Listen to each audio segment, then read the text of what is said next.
El objetivo de este reto es sensorizar un torno, consiguiendo mejorar la gestión del sistema de mantenimiento.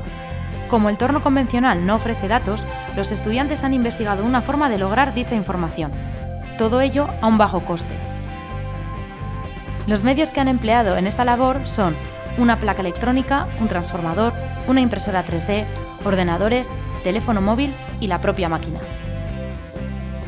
Además de los retos llevados a cabo en equipo, ha servido para aplicar el concepto Industria 4.0 en el IMH.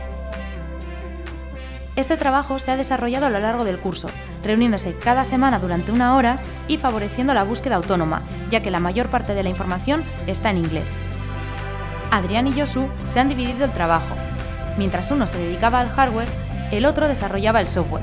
Al finalizar, han pasado una auditoría. En este caso, la empresa Sidenor fue quien acudió a auditar el proyecto. De esta forma, se fomenta el trasvase de ideas entre empresas y alumnos. Aprender mediante retos es muy atractivo, puesto que se aprende haciendo, en lugar de limitarse a las clases magistrales. Los alumnos se encuentran realizando sus prácticas en la empresa, y trabajar mediante retos les ha ayudado a aprender de forma autónoma. Los estudiantes que han conocido ambas metodologías, la tradicional y ETASI, se decantan por la segunda, al ser esta más entretenida.